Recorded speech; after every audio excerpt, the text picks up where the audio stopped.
This stunning soliloquy is a complex meditation on at least two major themes: our fear of the unknown nature of death and the tension between thinking and doing, between reflection and action. And part of what's so fascinating about it is the way that Hamlet manages to interrelate these two themes.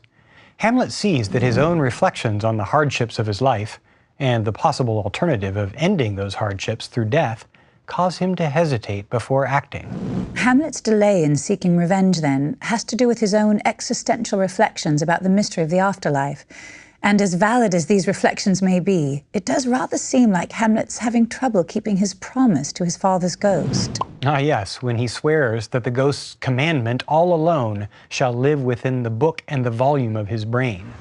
It seems like there's an awful lot of other stuff in that brain of his. But this is precisely what makes Hamlet such a profound character. He seems to always see that his own life and the concrete choices he must make are related to the broadest and most difficult questions we face as humans. He's unable to stay grounded in his particular situation, constantly generalizing and seeing his condition as an example of the larger drama of existence. And of course, one of the most disturbing elements of this larger drama of our life is how it ends. What is death, and how can we know about this undiscovered country?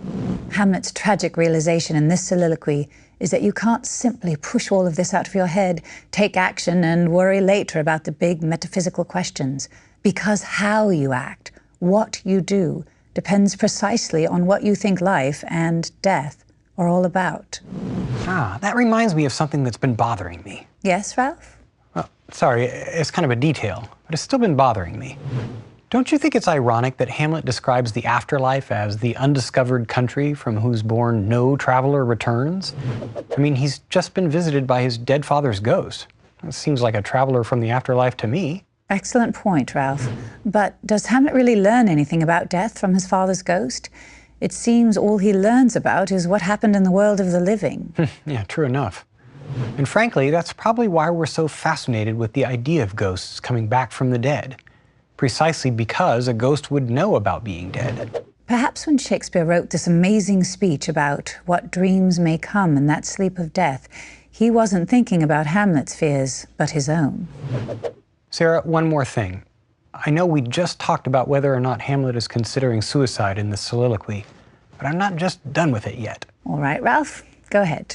Okay, look. In his first soliloquy, Hamlet was certainly seeming to consider suicide, or self-slaughter as he referred to it, right? Okay, so it's not that far-fetched to imagine him returning to this question. But remember that this first soliloquy occurred when Hamlet was thinking about his mother's remarriage and before his encounter with the ghost. In other words, before he knew that Claudius had killed his father, and before he could have formed a plan for revenge. Okay, fine.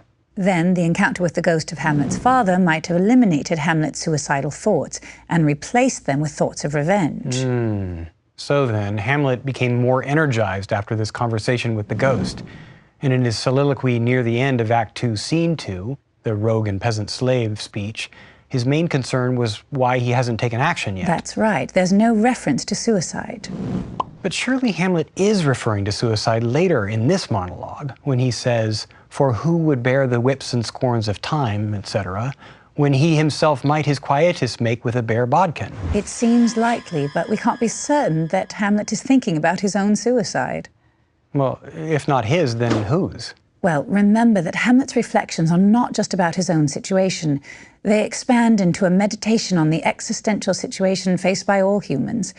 His line about the bare bodkin could mean that almost everyone opts for a life of calamity instead of suicide, because everyone is afraid of the uncertainty of the afterlife.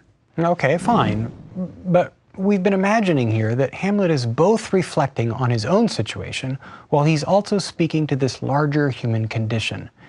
It would be a shame if Hamlet's meditation stopped having to do with his own situation, wouldn't it? I mean, it should still come back to him and make sense for his life.